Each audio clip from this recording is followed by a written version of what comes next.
comment je pourrais dire, catastropher tout le monde ou mettre tout le monde en panique, mais un livre qui est supposé d'édifier, d'encourager et de bénir ceux qui sont exposés à son message.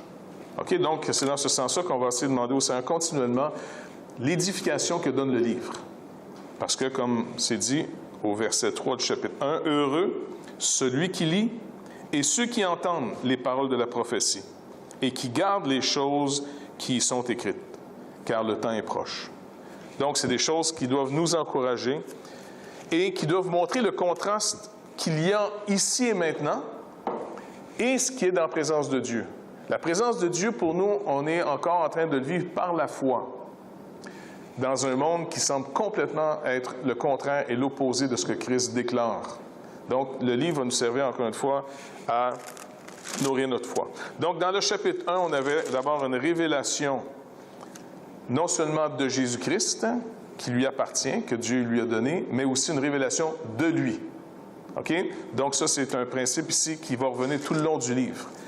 Deuxièmement, Jean, près de nous avoir exposé qui était celui qui lui parlait, celui qui est l'auteur, au fond, de notre rédemption, puis même de la création, là, il se tourne vers les églises pour leur écrire les recommandations du Seigneur. Et là, on est tourné vers un monde où est-ce que même l'Église, rachetée, pardonnée, nouvelle nature, avec les promesses que Dieu lui donne, finalement, même le Saint-Esprit au milieu de nous, il s'adresse quand même à des pécheurs. Plus à des gens séparés de Dieu, mais à des gens qui doivent néanmoins avoir le défi de vivre par la foi et de ne pas écouter nos anciennes passions, de plus vivre comme s'il n'y avait pas d'espoir. Au contraire, de vivre conscient de l'appel que Dieu nous adresse. On est appelé à vivre par la foi parce qu'un héritage va nous être donné. On a été adoptés par Dieu.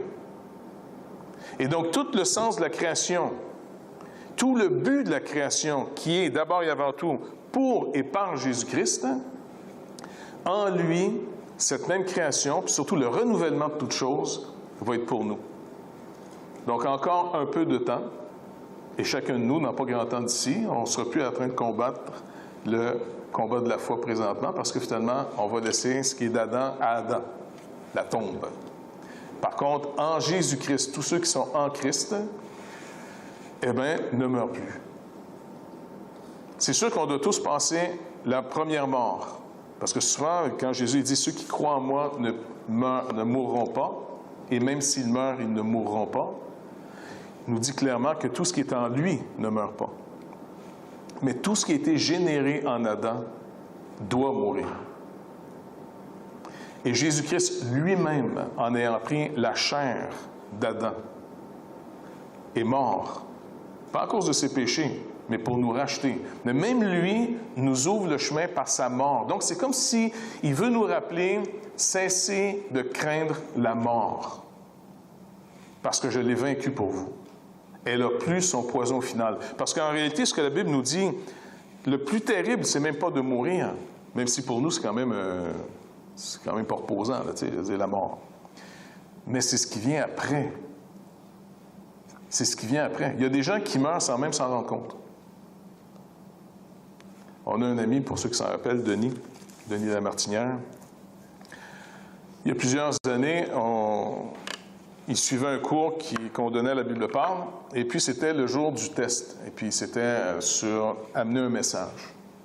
Et tout le monde devait préparer un court message d'environ 10 minutes. Et Denis était finalement en train de donner son message. Normand Lemay était le prochain, je te rappelle. Et Denis, vers la fin de son message, qui, si je me rappelle bien, c'était sur Matthieu 28, d'aller par le monde entier et d'annoncer la bonne nouvelle. Et que le Seigneur nous avait vraiment adressé cette vocation de faire sortir le message. Et quand il a fini, il est mort. Il est mort debout. Bing. Donc, Normand n'a pas encore passé son examen. Mais il est mort debout. Et puis, il n'a même pas crispé rien, tu sais. Il est mort comme il s'est endormi, puis bing, il est tombé. Fait qu'on avait des infirmières à l'époque qui étaient là, essayaient de le ranimer, les ambulances sont arrivées pour simplement constater à l'hôpital qu'il était mort. Je suis sûr que Denis, cette journée-là, il ne s'est pas levé avec l'impression ou l'intention qu'il était pour mourir. Mais si j'avais à mourir, si le Seigneur me demandait, OK, quel genre de mort tu veux, je pense que j'appliquerais pour celle-là. Une petite mort vite, là, tu sais. Une mort que tu ne t'aperçois même pas que tu es mort. Imaginez-vous, il finit son message avec vraiment le rappel de continuer à sortir l'Évangile, et il meurt, et là, il se réveille dans la présence du Seigneur, et puis la dernière chose qu'il avait faite, c'était de prêcher la parole. C'est le fun, ça. Hein, c'est plaisant. Donc, la mort en elle-même, c'est peut-être pas si terrible. Je ne sais pas, je suis jamais mort, fait que, tu sais, je ne peux pas pratiquer ça encore, là. Mais de toute façon, c'est un rendez-vous que tout le monde a, sans exception. Il y en a 2 seuls qui ont été des exceptions jusqu'à date, là. Élie et puis Enoch. Mais en dehors de ces 2 gars-là, tout le monde sont morts. Il y en a même qui sont morts 2 fois. Pense à Lazare, la petite fille de 12 ans, puis tous ceux qui ont été ressuscités, ramenés à la vie, en d'autres mots. Bon, ben, ils ont dû mourir une 2e fois. Je ne sais pas comment c'était la 2e fois, mais ça doit être peut-être moins stressant. Tu t'aperçois que c'est peut-être pas si terrible que ça, mais pour nous, c'est un inconnu total.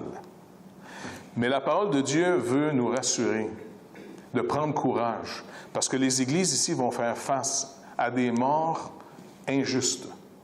On pense à Smyrne. Ils vont mourir injustement, faussement accusés. Les autorités sont corrompues.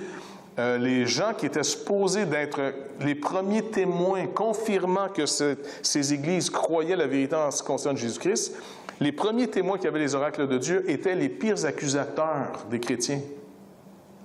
Les Juifs qui avaient les Écritures se sont tournés contre Dieu et contre son Christ pour être les pires persécuteurs que finalement l'Église avait connus au tout début. Ces gens-là vont être... Le Seigneur leur dit, écoutez, je vais les laisser gagner, mais pour nous apprendre une leçon dans le livre de l'Apocalypse. Faites attention aux apparences.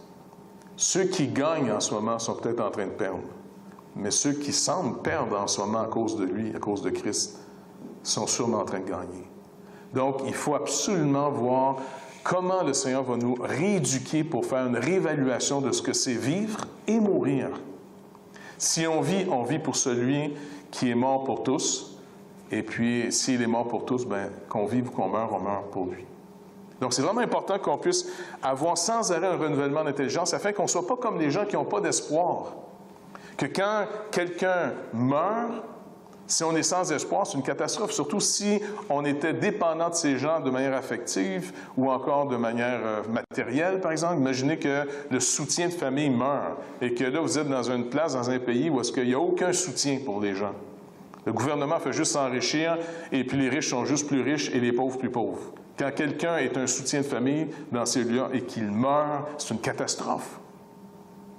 Mais si on n'apprend pas à marcher à tous les jours avec Christ, il va y avoir des moments où l'épreuve va être tellement grande, ça ne sera pas le temps de dire « OK, comment je fais? » En plein milieu de l'épreuve, vous êtes mieux de retourner à « rappelle-toi ». Mais si tu n'as rien à te rappeler, si tu n'as rien à te rappeler parce que tu as vécu comme un païen, même si tu dis que tu es chrétien, tu crois en Jésus, mais tu vis toujours au mode païen. En d'autres mots, tu vis comme si ce n'était pas vrai.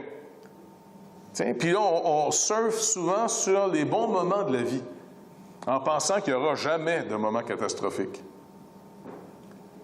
Il faut apprendre à tous les jours à demander une seule chose au Seigneur, rien qu'une. Apprends-moi à te reconnaître aujourd'hui et à dépendre de toi. Un peu tout le temps, dans toutes sortes de situations. Même pas de dire « Ah, c'est juste, c'est injuste ». On oublie c'est juste et c'est injuste, parce que tout le long du livre va nous montrer que plein de situations injustes sont permises par Dieu. Ça fait qu'il faut arrêter de toujours... je trouve une autre expression que de chiquer la guenille, là, mais en tout cas, tu sais, d'arrêter de se plaindre tout le temps, ça donne rien. C'est là. Fait que là, regarde, c'est là. Qu'on dit ça ne devrait pas être là, c'est là pareil. Alors, qu'est-ce que le Seigneur nous donne? Lui qui est souverain et qui permet ces choses, comme pour Smyrne, comme pour Philadelphie. Il permet plein de choses dures pour ces gens-là. Pour dire, je vais t'apprendre à marcher avec moi. Et c'est là qu'on voit finalement que quand les derniers jours vont arriver, on peut manifester une paix incroyable devant le dernier ennemi, qui est la mort que tout le monde va faire face. En passant rapidement, consciemment ou inconsciemment. Donc, dans les chapitres 2 et 3, Jean écrit finalement de la part du Seigneur, par le Saint-Esprit, à ces églises. Et là, on est vraiment dans un monde hyper corrompu, un monde qui est bourré d'idoles, où est-ce que le gouvernement cherche plus de pouvoir à se diviniser. Et écoutez, je suis en train de relire un livre que j'ai retrouvé finalement sur les chrétiens des premiers siècles, de 95 à 175. Et puis l'auteur décrit la vie de tous les jours des gens. La société de l'époque était tellement religieuse qu'il y avait des sacrifices pour toutes sortes de choses. Tu allais travailler, mais ton travail était associé finalement à un temple. Tu te mariais, il y avait encore des formes de superstition, de religion à suivre. Les gens mouraient, peu importe. Il y avait des sacrifices à offrir à plein d'idoles. Ceux qui avaient réussi à en être exemptés et qu'on les laisse tranquilles, c'était les Juifs. Les Juifs avaient réussi à avoir de l'Empire romain une exemption, une grosse partie de leurs taxes, qui donnaient plutôt à leur temple à Jérusalem. Et deuxièmement, exemption de plein de choses, comme de l'armée. Ils n'étaient pas obligés d'être dans l'armée comme les autres nations. Ils n'étaient pas obligés d'offrir le parfum à l'empereur. Et ils étaient exempts de toutes sortes d'idolâtries. Parce que les Romains avaient réalisé qu'avec ce peuple-là, il n'y avait rien à faire. Ils étaient prêts à mourir, surtout dans le côté des pharisiens. Ils étaient prêts à mourir plutôt qu'à de se soumettre à l'idolâtrie. N'oubliez pas, ils revenaient d'une déportation de Babylone à cause de l'idolâtrie. Et ils en étaient vraiment guéris, là, de l'idolâtrie païenne du monde entier. Donc, ils étaient prêts à mourir. Il y avait eu la guerre des Maccabées avant, et ainsi de suite. Là, tu sais. Alors, les Romains se sont dit, écoute, on va gérer ça différemment. On leur donne un droit, religion officielle et exemption de, entre autres, offrir le parfum à l'empereur pour montrer finalement ta solidarité au génie de Rome. Et puis, les chrétiens, quand ils sont arrivés sur le décor, pour les Romains, c'était considéré comme une secte juive. Alors longtemps, les chrétiens pouvaient jouir du même privilège que les Juifs avaient. Et c'est pour ça que les Juifs les accusaient continuellement et disaient aux autorités romaines, non, on ne les reconnaît pas comme des nôtres, c'est des apostates, c'est faux, on est contre ça. Et ils ont tout fait pour faire que les Romains, éventuellement, leur enlèvent aux chrétiens ce droit que les Juifs avaient acquis. Alors leur persécution était d'abord par les Juifs, et après ça, vers le temps où Jean écrit l'Apocalypse, là, c'est l'Empire romain qui commence à leur tomber dessus. Et n'oubliez pas, les gouvernements, lorsqu'ils sentent qu'ils vont perdre de l'autorité, parce que l'autorité, c'est nous qui l'accordons à nos gouvernements. Tandis qu'un pays qui n'a pas d'autorité a souvent, autour de son pouvoir, une armée, des armes. Si vous êtes dans un pays où est-ce que vous voyez l'armée puis vous voyez la police qui est menaçante de partout, vous êtes dans un pays où les gouvernements n'ont pas d'autorité. C'est pour ça qu'ils réclament plus de puissance pour s'imposer. Mais quelqu'un qui a vraiment d'autorité, comme les Anglais, il n'y a encore pas tellement longtemps, je ne sais pas si c'est encore la règle, mais il n'y a encore pas tellement longtemps, les policiers n'étaient pas armés. Leur autorité faisait du poids. Ça, c'est de l'autorité. Mais quand tu es obligé d'être armé jusqu'aux dents et d'être menaçant, tu es en train de crier au monde entier que tu n'en as pas d'autorité. Jésus-Christ se manifestait une autorité absolument inouïe et incroyable. Il est venu sans apparence. En tout cas, quelqu'un qui manque d'assurance, qu'est-ce qu'il fait? Il en met plus dehors parce qu'il en manque en dedans. Pas vrai? Non? Non, honnêtement, quand les gens en manquent, si vous voulez... Ça, c'est quelque chose de bien simple. Regardez quelqu'un, et puis si ça flash trop, si c'est trop extrême, puis peu importe le genre, là, OK? Peu importe le genre. Si c'est trop extrême, c'est qu'il en manque. Fiez-vous jamais à ça. Au contraire, la personne vous a déjà dit en partant qu'il en manque, parce qu'on en met trop à l'extérieur. Jésus-Christ est venu. Et puis, il avait annoncé de toute façon qu'il serait sans apparence. Mais nous, on n'a pas voulu le croire parce qu'on veut rester dans nos idéaux. On ne veut pas se nourrir de la parole de Dieu, on veut se nourrir du fantasme qu'on fait sans arrêt. On est des êtres à fantasmer de manière chronique. Il s'annonce, et puis finalement, il vient, comme il l'a dit, humblement. Il est né à Bethléem, selon la prophétie. Mais il était élevé finalement dans un milieu de nobody. Son terme, le terme qui serait appelé finalement nazaréen, c'est un peu une manière de parler qu'il est une plante qui sort de nulle part, et sans apparence. Et quand il est resté même à Nazareth, ça fait même le jeu de mots, ben écoute, même le gars du village d'à côté de Canaan, quand Nathanaël a entendu dire que ses amis avaient trouvé le Messie, il dit, ah, vous avez trouvé le Messie? Parce que tout le monde attendait. Là, on était à l'époque là, où on attendait quelque chose, le Messie. Là.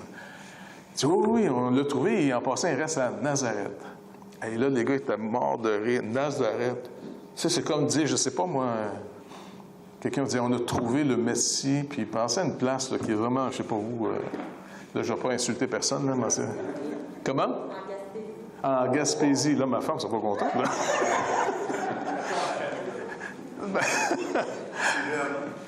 Tiverny, tu sais. Même les Haïtiens ne savent même pas c'est où. Tiverny, Tiverny. C'était une place de rien. Dans la Bible, c'est même pas mentionné. Tu sais, au moins, je sais pas, on reste dans une place que il y a une certaine renommée. Non, il va vivre après avoir été déporté, parce que ses parents ont dû se sauver en Égypte. De Bethléem, ils sont sauvés en Égypte parce que finalement, Hérode voulait le massacrer.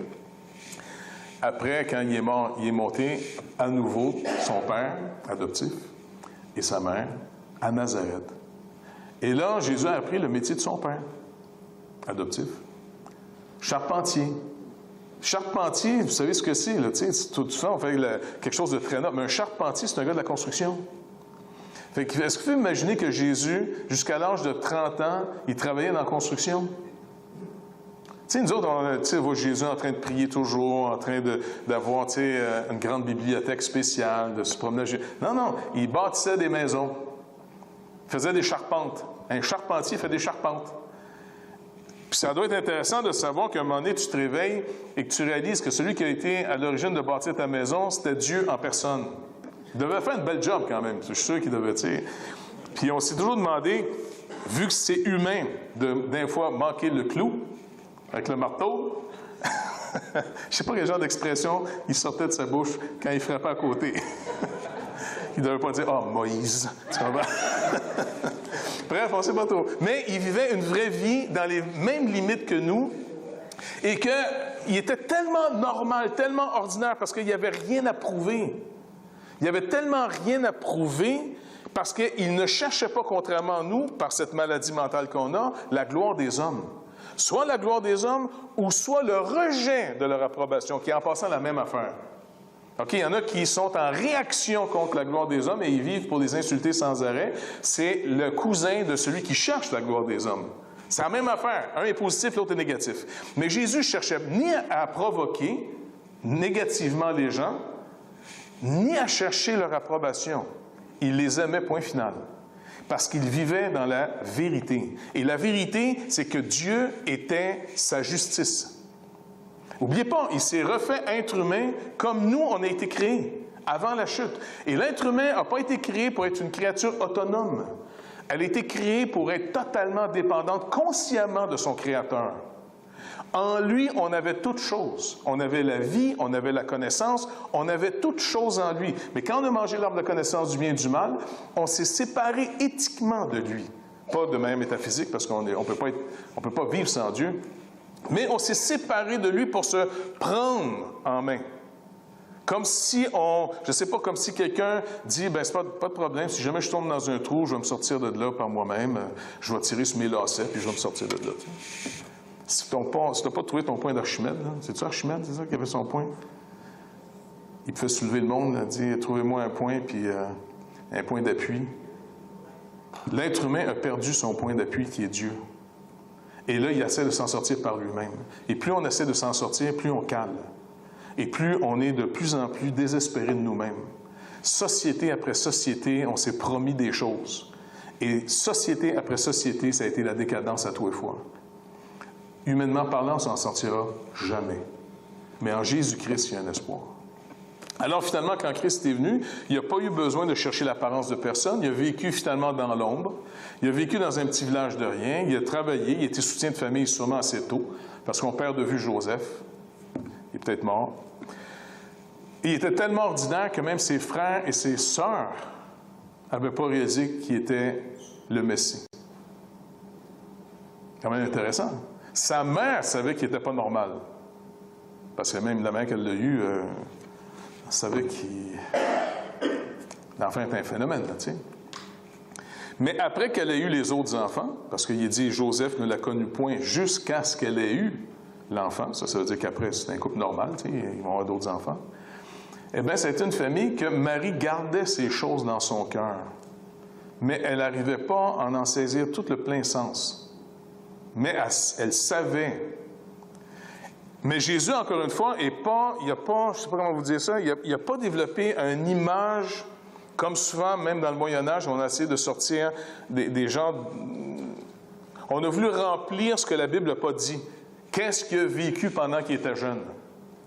Il y a des mythes, par exemple, qui disaient que Jésus, un jour, je ne sais pas moi, à 4-5 ans, tu sais, il avait pris de l'argile, il avait fait des petits oiseaux, il soufflait de la vie, puis ça devenait des vrais oiseaux. Tu sais, comme s'il continuait à créer, puis...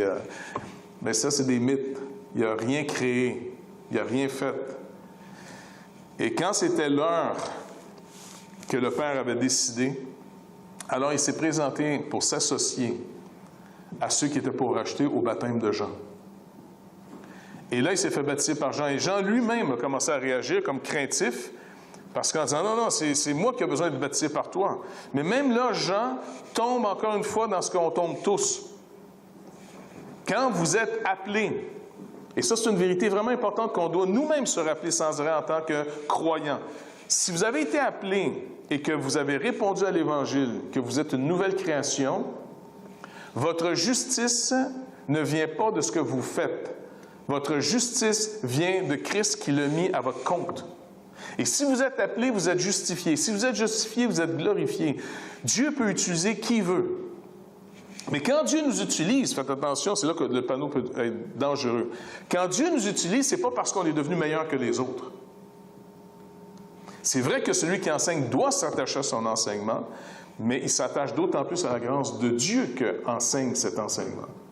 Parce que quand Jean-Baptiste a vu Jésus arriver, il a dit « Non, c'est moi qui dois être baptisé par toi. » Jésus a dit « Non, on va faire ce qui est juste. On va faire ce qui est la volonté du Père. » En d'autres mots, il est en train de rappeler à Jean en disant « Écoute, Jean, mon Père t'a appelé à être le prophète qui appelle Israël à la repentance.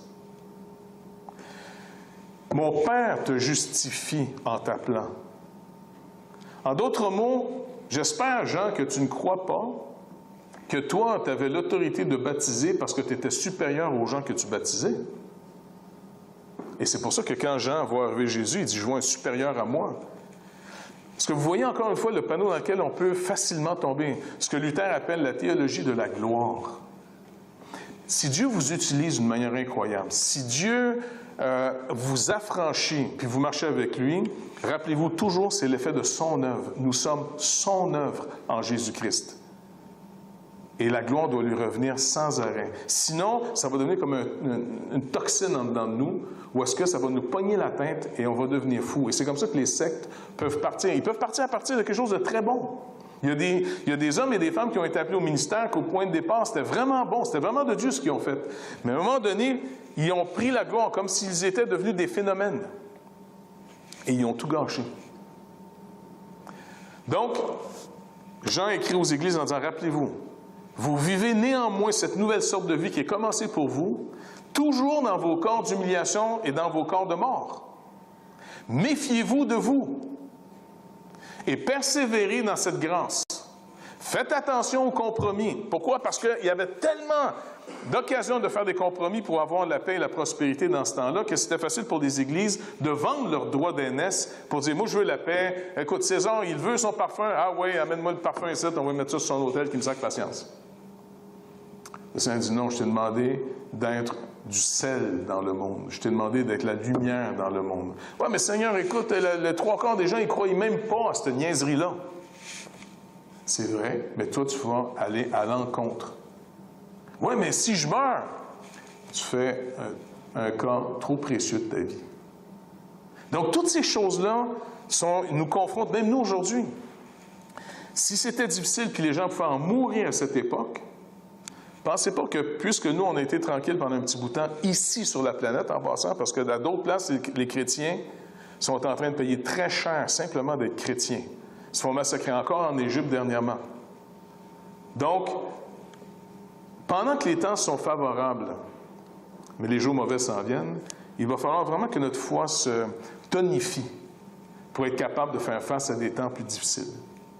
Si on veut rester fidèle, si on ne veut pas être une trahison même au monde, qui n'aura pas d'autre espoir que d'entendre le message que l'Église doit proclamer. Puis pas juste le dire, mais le vivre. Parce que les gens vont voir si on croit à ce qu'on dit. Donc, après avoir écrit aux Églises, on a vu qu'au chapitre 4, là, il va entrer finalement dans une autre vision.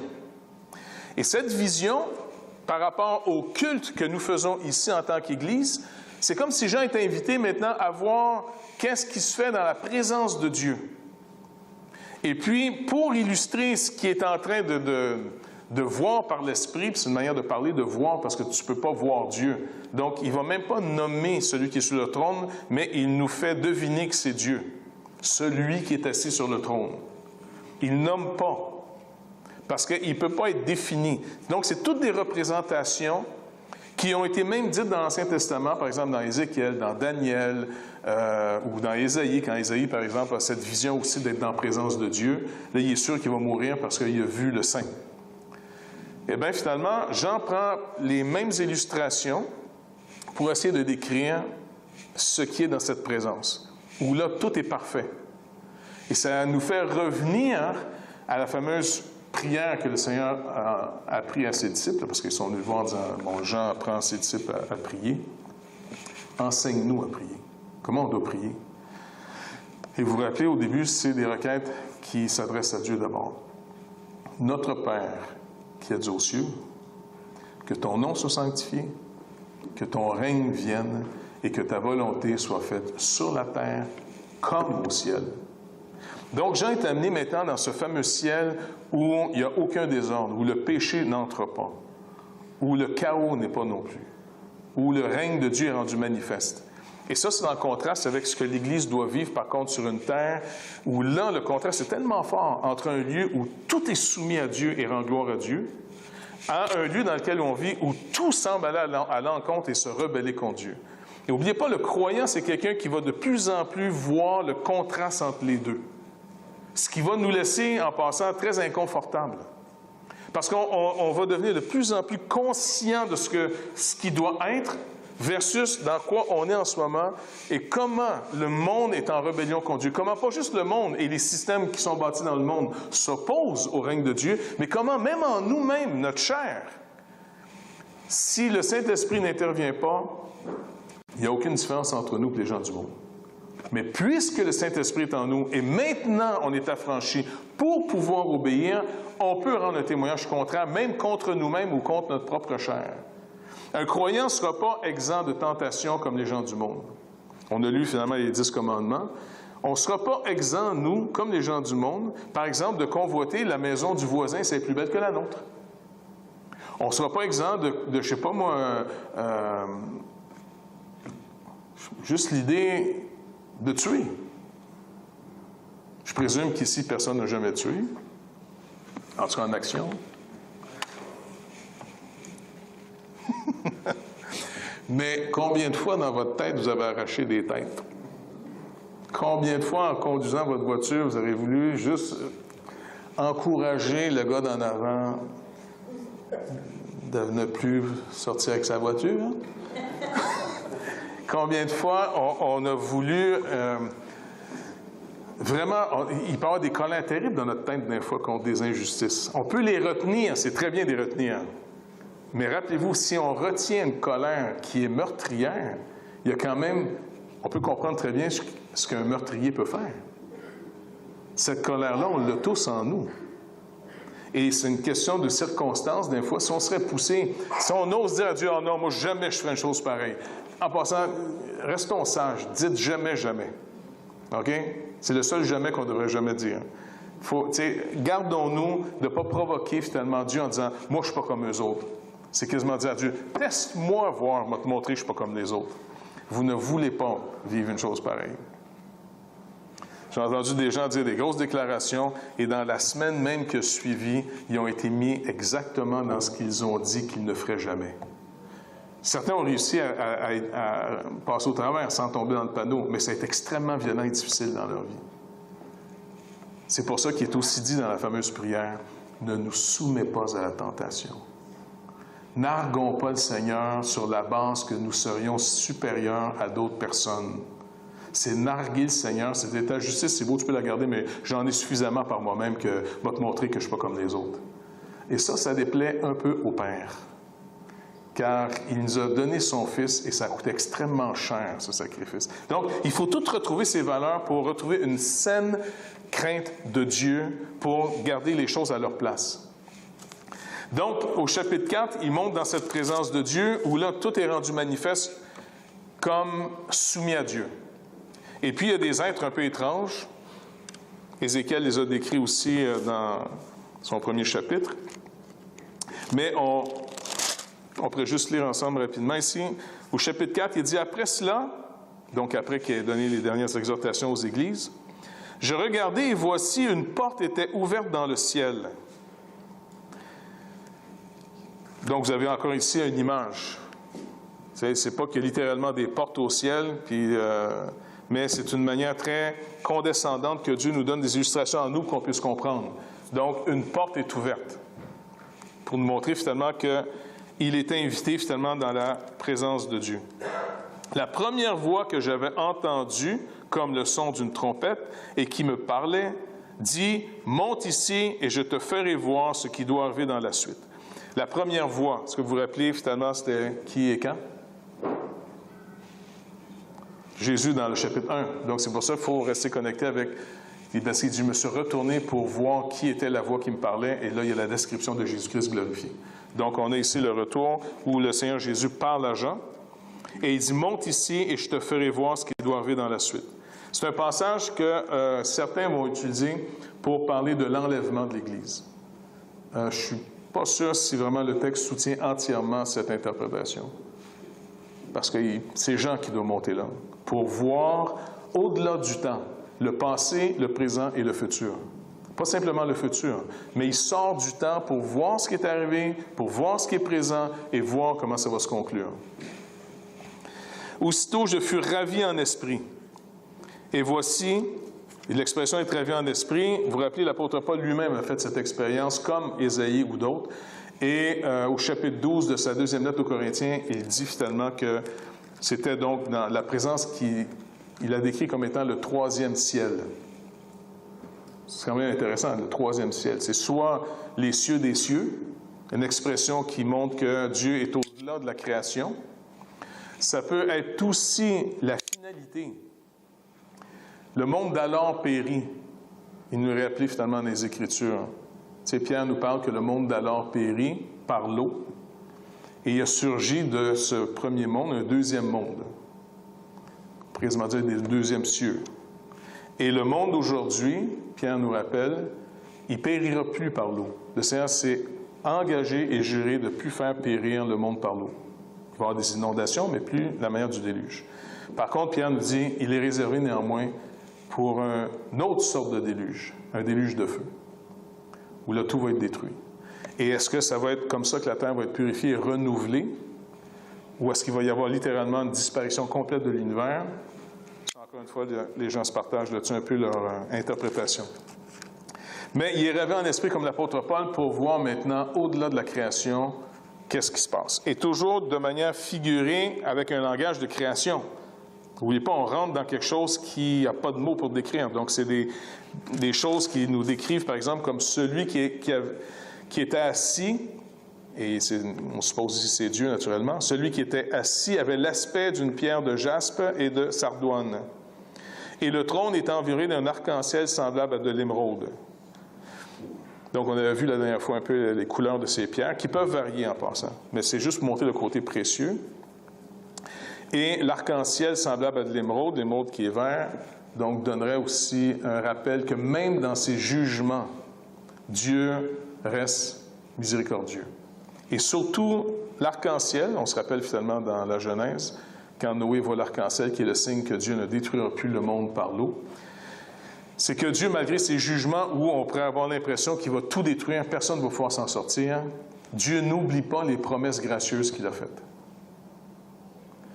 Est-ce que vous vous rappelez dans la Genèse au tout début, à qui le Seigneur fait la promesse de sauver? Est-ce que vous vous rappelez au tout début la première promesse que Dieu fait? À la femme. De la postérité. Mais regardez bien, je ne sais pas si vous avez déjà remarqué, mais il y a 2 postérités.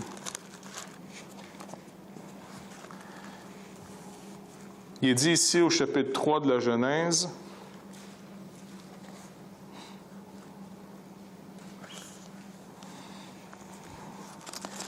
que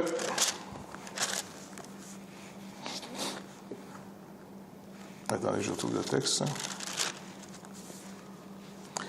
Donc, il dit finalement au verset 15, et là, c'est Dieu qui parle au malin, au serpent. Il dit, « Je mettrai inimitié entre toi et la femme, entre ta postérité et sa postérité. Celle-ci t'écrasera la tête et tu lui blesseras le talon. » Il y a 2 postérités. Je vais mettre l'inimitié entre toi et la femme, entre sa postérité et ta postérité. Déjà, dès le début du monde, avant même la chute, on était déjà choisi de faire partie de la postérité de la femme. Parce que, selon les Écritures, c'est l'homme qui a une postérité. Mais ici, selon la promesse, c'est la femme qui va avoir une postérité. Inévitablement, on parle de cette prophétie qu'Ésaïe rappelle et que, finalement, Matthieu nous montre que c'est Marie qui est cette femme qui va être, au fond, qui porte l'enfant. Mais la postérité d'Ésaïe 53, eh bien, elle est connue depuis toujours. C'est pour ça que quand on prêche l'Évangile, puis là, je sais que je donne un coup de pied dans la ruche, là, mais quand on prêche l'Évangile, on n'est pas là pour charmer, séduire les gens, pour leur dire tout ce qu'ils veulent entendre, en disant, c'est pas grave, la fin va justifier les moyens.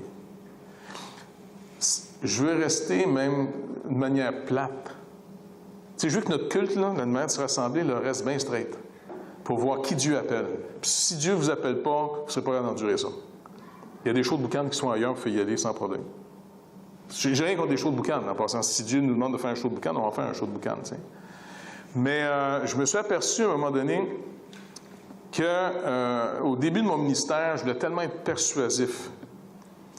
Je priais beaucoup pour les gens, comme je dois le faire encore aujourd'hui. Ça, c'est pas à changer là-dessus, au contraire. Mais en même temps, quand j'annonçais l'Évangile, je suivais les gens. Écoute, je les lâchais pas. Je m'arrangeais que, tu sais, vraiment, là, je lâchais pas. Et j'ai l'impression d'avoir, moi, convaincu des gens de vivre ce qu'on vit. Et ça a duré peut-être pendant quelques années.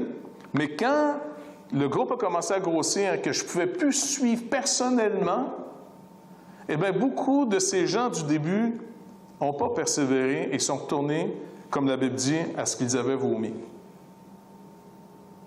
Il est dit finalement que le chien retourne à ce qu'il a vomi. Mais si ce n'est pas Christ qui nous attrape, le moyen, si c'est charnel, si c'est psychique, et puis peut-être malheureusement, ça a été psychique dans bien des occasions, ce que j'ai fait. Eh bien, quand le moyen n'est plus là pour agir, ça ne marche plus. Mais puisque c'est Christ qui doit nous amener à lui, nous saisir, alors quand Christ nous saisit, même si nous, dans notre rébellion, qui peut être rendue manifeste n'importe quand, nous saisit et qu'on abandonne, le Seigneur, lui, n'a jamais abandonné ce qui a commencé. Et c'est lui qui nous ramène. Tous les autres moyens qui nous ont amenés doivent toujours briser un jour devant le Seigneur, afin que la gloire lui demeure à lui seul. Qu'à la fin, c'est Christ que vous avez suivi, jamais une personne, jamais un mouvement, jamais une église. C'est Christ qu'on a suivi. C'est lui qui nous a saisis. Si ce n'est pas lui qui nous saisit, ça va durer qu'une saison. Le temps que le sucre du projet vous fascine. En dehors de ça, là, ça ne durera pas. C'est pour ça que dans le psaume 1, qu'est-ce qui est dit? Le méchant ne demeure pas à toujours dans l'assemblée des justes. Et le méchant, ce n'est pas quelqu'un qui est plus méchant que les autres. Le méchant, c'est simplement celui qui est encore en Adam et qui n'est pas en Christ. C'est tout.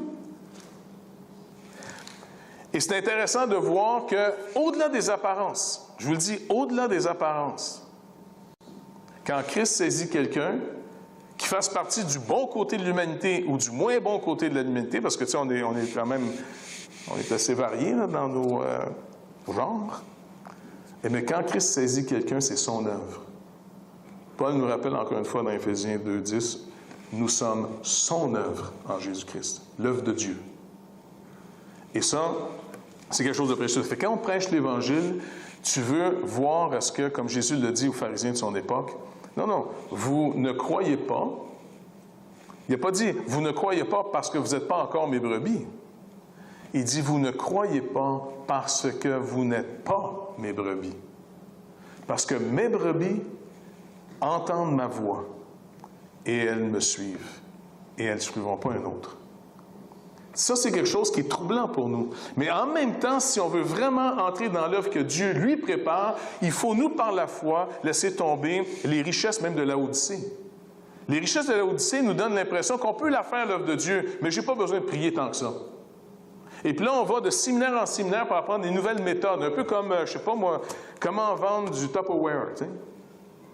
Comment vendre du Jésus. On ne veut pas le vendre. On veut finalement proclamer la vérité, puis on veut voir le miracle de la nouvelle naissance pour vrai. On veut voir comment le Seigneur, lui, saisit quelqu'un qui appelle un mort à la vie. Il n'appelle pas un mourant là, qui est quasiment éteint, mais on lui a donné assez de vitamines qu'il a pu répondre. Il appelle un mort à la vie. Il appelle des gens comme nous qui étaient sans force. En d'autres mots, on n'avait aucun intérêt pour Dieu. Si on pensait à Dieu, c'était pour comment profiter de lui. Mais ce n'était pas pour lui. Honnêtement, c'est dire, c'est lui qui donne la vie éternelle, c'est lui qui nous sort de l'enfer, c'est lui qui peut guérir mes maladies, c'est lui qui peut me donner ma prospérité. OK, m'allez le voir. Mais Jésus-Christ ne sera jamais mis avec les autres idoles de nos vies. Il est le seul. Et il appelle, encore une fois, des idolâtres morts qui servaient des idoles sans vie, sans force. Et il nous appelle, et quand il nous appelle des ténèbres à la lumière, c'est son œuvre à lui. C'est pas nous autres. Fait que, honnêtement, de se mettre en garde, de faire des genres je ne sais pas moi, ça devient de la manipulation. On a été fort pour critiquer l'Église romaine de sa manipulation face à des cultures, face à des pays. On a été très forts, nous autres, des évangéliques, à juger tout le monde. Tout le monde était des écœurants, rien que nous autres qui avaient compris. Mais honnêtement, si Dieu doit nous juger aujourd'hui, on ne laisse pas notre place, pas en tout dans la manipulation. Désolé, on ne laisse pas notre place. Fait qu'on devrait être moins sévère que les autres, puis commencer à se demander, est-ce que vraiment on annonce l'Évangile comme il faut annoncer l'Évangile? Est-ce que vraiment on fait un culte comme il faut faire un culte? Ou on essaie encore de jouer sur toutes sortes de notes humaines? On sait que ça peut marcher. Dans le monde des artistes, là, il y a une sagesse dans ce monde absolument incroyable. Ils peuvent vous faire rire, vous faire pleurer, comme ils veulent. Rappelez, ils peuvent nous faire trouver beau quelque chose qui est laid. En moins d'1 heure. Il faut le faire. En moins d'1 heure, ils sont capables de nous faire aimer quelque chose de laid. Juste le film, là, ça fait longtemps, Marc, là, les plus jeunes ne l'ont peut-être pas connu, mais E.T. E.T., là, ça a l'air je ne sais pas comment vous décrire ça, là. Comment je disais ça poliment, là? Ça a l'air d'une petite crotte, on dirait, avec 2 yeux bleus. Non, c'est pas beau, non, c'est pas vrai. Ça a l'air comme une petite crotte de rien, tu sais. Et puis, 2 yeux bleus. Et puis, au début, tu es là, oh my gosh, tu sais. À la fin, tu l'aimes tellement. Tous les enfants voulaient un E.T. Ils ont vendu, finalement, des poupées E.T. à grandeur. Mais ils ont réussi à nous convaincre que ça, c'était beau. Imaginez avoir un enfant de même, vous accouchez un enfant comme ça. Vous vous poussez à 100 000 à l'heure en disant, vous allez passer dans les journaux, ça va être, je veux dire, ça va être un freak show. Mais ils ont réussi en moins d'1 heure à nous faire aimer le petit. Ça va bien? Donc, faites attention, même quand les gens viennent en mission. Puis là, en passant, priez pour voir si l'année prochaine, vous venez pas avec moi en Haïti, avec ma femme puis d'autres, parce que, n'oubliez pas, Haïti, c'est notre champ de mission à toute notre gang ici aussi. Mais même après 2 semaines, on fait toujours ce qu'on appelle la dernière soirée avec les gens, spécialement les non-croyants qui sont venus avec nous autres, parce que tout le monde aime ça faire le même temps. On est toujours à l'image de Dieu. Tu sais, fondamentalement, on veut aider les gens. Bref, des gens qui sont non-croyants viennent avec nous, ils savent qu'ils s'en viennent avec des chrétiens, et à la fin, on leur dit, écoutez, vous risquez d'avoir le syndrome du missionnaire en retournant chez vous. Le syndrome du missionnaire? Oui, mais c'est quand vous allez retourner chez vous, d'abord, vous allez vous apercevoir qu'au Canada, au mois de janvier, tout est monochrome. Parce que quand tu arrives en Haïti, la couleur revient, les odeurs reviennent, mais quand tu reviens ici, ça sent la neige, et puis tout est en bleu, et tu sais, c'est du bleu foncé, du bleu clair. Bref. Puis deuxièmement, vous risquez d'avoir un petit coup de déprime. Mais troisièmement, c'est vraiment drôle à voir, parce que même des gens qui sont non-croyants, après 2 semaines avec nous autres, la méditation du matin, les activités, on a du temps ensemble, ils se mettent tous à prier. Ils se sentent tous croyants. Fait qu'on leur dit, écoutez, si en arrivant 2 semaines plus tard, vous avez perdu votre foi que vous avez en ce moment, c'était simplement un effet psychique, un effet de groupe qu'on a fait sur vous. Et si ça disparaît, puis vous en apercevez, vous conseillerais de vous tourner véritablement vers Jésus-Christ pour vous demander de vous sauver. Parce qu'ici, ça peut vous donner l'impression au milieu de nous autres que, ça y est, vous avez compris. Les effets de groupe, c'est psychique. Et on doit se mettre en garde. C'est pour ça qu'il faut faire attention, même dans nos rassemblements, comment on les fait. On est-tu en train de se jouer dans des psychés, finalement, dans notre tête? Tu sais, quand on sort, là, puis on s'en va dans des camps de jeunes, on s'en va dans... C'est des choses pas normales. C'est pas la vraie vie. Tu vas voir si ça a marché, si vraiment il s'est passé quelque chose dans toi et le Seigneur, quand la vie ordinaire va venir, que personne ne te regarde, et que là, ça dure toujours, et que lui-même se révèle à nous continuellement. Et là, vous allez voir, vous êtes l'œuvre de Dieu à ce moment-là. Donc, c'est pour ça que, ici, dans cette présence, Jean rentre, et là, tout est pour Dieu. Mais pourquoi ici, tout est contre Dieu? Et c'est facile pour nous aussi de vivre comme si Dieu n'existait pas. C'est un effet de groupe. C'est un effet de groupe. On vit en plus dans une société qui est contre Dieu, qui se moque de Dieu à toutes les fois, même à Noël ces temps-ci, dans les médias, partout. C'est incroyable la moquerie qu'on a sur Jésus-Christ. Puis là, c'est dans nos Radio-Canada et compagnie, tout le monde se moque de Dieu, de Jésus, tu sais. Et là, tous les chrétiens se sentent insignifiants. Effet de groupe. On est dans une grosse secte qui s'appelle le monde. Et que là, on a pris des choses que Dieu a faites et on les a élevées comme si c'était suprême. Et la part d'entre nous, on a un moyen combat pour continuer à marcher avec le Seigneur. C'est pour ça que sans lui, Jésus nous l'a dit, sans moi, Jean 15, sans moi, vous ne pouvez rien faire. Pensez jamais que vous êtes plus capable que le monde de résister au monde. C'est votre foi qui est la victoire sur le monde. Mais la foi, elle vient de ce qu'on entend, et ce qu'on entend vient de la parole de Christ. Il doit lui-même l'illuminer dans notre entendement. C'est lui-même qui doit la déposer. Sinon, on recherche, comme tous les êtres humains, un meilleur idéal de lieu en lieu, de groupe en groupe. On le sait. Plutôt que finalement de trouver Christ, et peu importe où on va être avec lui, quand Christ est là, on a trouvé le lieu, ça devient la vie. J'ai retrouvé la raison, le logos, j'ai retrouvé la raison de cette création qui, sans lui, tout m'échappe en ce moment. Et n'oubliez pas, vous ne pouvez plus, nous ne pouvons plus entrer comme nous sommes dans le jardin. Il a mis un chérubin avec une épée pour nous empêcher d'entrer là. Même dans notre condition présente, on ne peut même pas rentrer dans le ciel de Dieu. On ne peut pas. Il faut mourir. Et c'est pour ça que notre sanctification, c'est vraiment mourir à quelque chose parce qu'on commence à vivre autre chose. On vit en nouveauté de vie, une nouvelle sorte de vie qui va produire de nouveaux intérêts. Et c'est ce que Jean essaie de décrire. La présence de Dieu sans péché, pour nous, c'est comme inimaginable. C'est dur à comprendre. Pensez à ceux qui sont partis dans l'éternité auprès du Seigneur. Ils sont complètement détachés de nous. Hein? Ils ne pensent plus à nous autres. Ils se souviennent sûrement de nous autres, parce que je vais penser au gars que dans Luc 16, là, quand Jésus raconte l'histoire de 2 hommes qui sont morts. Il y en a un qui se rappelle de ses frères, mais Lazare, qui était de l'autre côté dans le sein d'Abraham, bon, d'abord, lui, ça ne dérange plus de ne pas se rappeler de sa misère, mais il est en contemplation devant Dieu. Rappelez-vous, le premier commandement devient totalement vrai. Tu aimeras le Seigneur ton Dieu de toute ton âme, de toute ta force, de toute ta pensée. Lui seul tu serviras. Dieu va retrouver pleinement sa place. Quoique aujourd'hui, c'est pas pareil. Aujourd'hui, il y a un défi. Combien de gens sont prêts à dire « Ah, ben moi, là, écoute, s'il n'y a pas de chrétienne, moi, me trouver une femme dans le monde, puis je reviendrai après. » Attends, t'aimes-tu Dieu de tout ton cœur, de ton âme? Non, je l'aime bien, là, mais je ne peux pas me marier avec Dieu, moi, là, il est invisible. D'autres vont dire « Écoute, c'est pas Dieu qui va payer mes comptes, là. » Ou c'est pas... Vous comprenez? Il y a un défi aujourd'hui d'avoir Dieu comme priorité. C'est facile de le dire. C'est une autre histoire quand on est mis au défi pour le vivre pour vrai. Alors Jean rentre dans cette présence où là, Dieu est total. Tout est à lui. Tout lui rend gloire, au complet. Et ça doit être un moyen contraste. Et dans le chapitre 5, il va nous montrer finalement comment dans ce lieu toute la puissance finalement et la gloire lui est rappelée. Au chapitre 6, un livre est donné à celui qui a vaincu pour nous, Jésus-Christ. Et il va nous expliquer pourquoi il devait venir. Il faut que ça soit restauré par un être humain.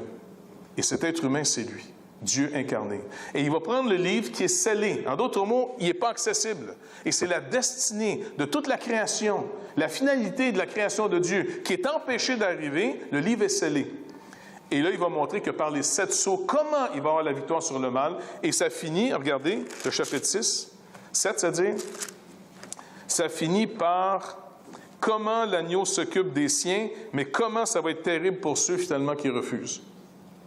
Donc, on va avoir un premier tableau où est-ce que toute l'œuvre est faite d'un coup. Les 7 sceaux représentent comment, du passé, du présent, quand Jean est en train de voir, et du futur, comment ça va se finir. Et il nous est rappelé que malgré la catastrophe intense qui va arriver, et puis les méchants, en d'autres mots, vont même chercher la mort, ils ne la trouveront pas, mais ceux qui sont sauvés ont une promesse certaine, ils sont marqués par le sceau, l'agneau devient finalement leur berger, et puis plus jamais, il dit, car l'agneau, il dit, verset 16, « Ils n'auront plus faim, ils n'auront plus soif, le soleil ne les frappera plus, ni aucune chaleur, car l'agneau est au milieu du trône, les paîtra et les conduira aux sources des eaux de la vie, et Dieu essuiera toute larme de leurs yeux. » Ça finit comme ça. Et puis, au chapitre 8, 1, n'oubliez pas les chapitres, là, puis les versets, c'est nous qui les avons mis là. Hein? Fait que ça peut tromper le texte d'un fois un peu. Verset 1, il dit, « Quand il ouvrit le 7e sceau, qui était le dernier, il lut dans le ciel un silence d'environ une demi-heure. » C'est intéressant, une demi-heure de silence dans le ciel. Mais quand on regarde finalement les Écritures, entre autres dans Habakkuk 2.20, Sophonie 1.7 ou dans Zacharie 2.13, les grands silences dans le ciel sont quand Dieu a fini de parler, le jugement a passé, il n'y a plus rien à dire. Toute bouche est fermée. C'est fini. Et bientôt, quand Dieu va dire c'est fini, c'est le grand jugement qui arrive, la délivrance de tous ceux qui ont espéré en lui, et ça se finit avec un grand silence, toute bouche va être fermée. Personne ne va dire c'est injuste. Ça va être fini. Et nous, on a besoin aujourd'hui d'entendre sa parole pour continuer à marcher au milieu d'une foule qui fait un effet. L'effet de groupe. Sous-estimez jamais les effets de groupe. Il y en a une continuellement. Maintenant, où vous êtes connectés peut faire la différence.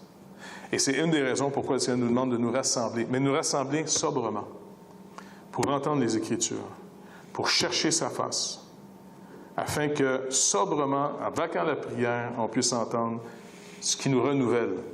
J'espère de plus en plus en lui, et inévitablement, j'espère de moins en moins en moi. J'espère de plus en plus en lui et ses interventions. J'espère de moins en moins en vous, ce qui, en passant, est une bonne nouvelle pour tout le monde, tu sais. Parce que si tu attends que les gens t'aident, puis hey, mes projets, puis tu mets de la pression. Combien de fois on met de la pression sur les gens parce qu'il faut qu'ils nous aident? Le Seigneur dit non. Tu espères de plus en plus en moi, tu espères de moins en moins en toi. Tu espères de plus en plus en moi, tu espères de moins en moins dans les gens. Ça va te faire vivre une vie de prière beaucoup plus intensive et une attente beaucoup plus vraie devant moi.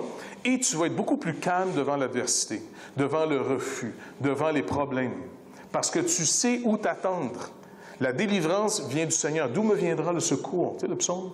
D'où me viendra le secours? Il regarde les montagnes, il regarde les vallées, il regarde où. Le secours me vient de Dieu. Ça peut restaurer une vie de couple. Si je m'attends plus au Seigneur qu'à ma femme ou à mon mari, ça risque de changer la dynamique du couple. Si je m'attends beaucoup plus au Seigneur qu'à mes enfants, je sais où m'attendre pour prier pour qu'il y ait quelque chose qui se passe dans la vie de mes enfants. Ça ne m'enlève pas ma responsabilité d'agir, mais j'agis dans le calme et la confiance où véritablement est ma force, parce que ma force est en Christ. Et ça change toute la dynamique des relations. Je peux avoir un gouvernement que j'aime, je peux avoir un gouvernement que je n'aime pas. Mais c'est de Dieu, de toute façon, que je vais attendre finalement la délivrance. Est-ce que vous me suivez? Or, sans la foi, cette foi en lui, or, sans la foi, l'Épître aux Hébreux nous dit, on ne peut pas être agréable à Dieu. C'est pas qu'il ne nous aime pas. C'est qu'en dehors d'avoir une vie authentiquement de foi, on n'est pas agréable à Dieu. Donc, on peut devenir agréable à Dieu si on suit ce chemin de croire en lui. Mais ça veut dire que plus on croit en lui, moins on croit en nous. Et ça, encore une fois, c'est un blasphème dans notre monde d'aujourd'hui, parce qu'on n'arrête pas de dire à tout le monde, « Crois en toi, crois en toi, crois en toi. » C'est bon, il reste rien que ça à croire, c'est désespérant, tu vois. Puis quand tu dis « Non, moi, je ne crois pas. » « Moi, dis pas une chose pareille. » Non, les gars, fais-moi confiance, je sais, je suis qui. C'est mieux de même, j'ai trouvé quelqu'un d'autre de plus fiable que moi, ça. Jésus-Christ. Ah, ben là, toi, là. Non, je sais que tu comprends pas. Je comprends très bien que tu comprends pas, juste à regarder ta face, là. Mais anyway, mais c'est comme ça. C'est comme ça. Tu sais, j'aime bien avoir l'air niaiseux devant ce qui est niaiseux que d'avoir de l'air sage devant ce que Dieu appelle niaiseux. Pas vrai? Vous mettez à avoir l'air cave ici, puis intelligent quand Christ va paraître, que d'avoir bien intelligent face au monde, mais bien cave devant le Seigneur quand il va paraître. On a tous un rendez-vous avec la mort bientôt. Et ça, c'est inévitable. Amen.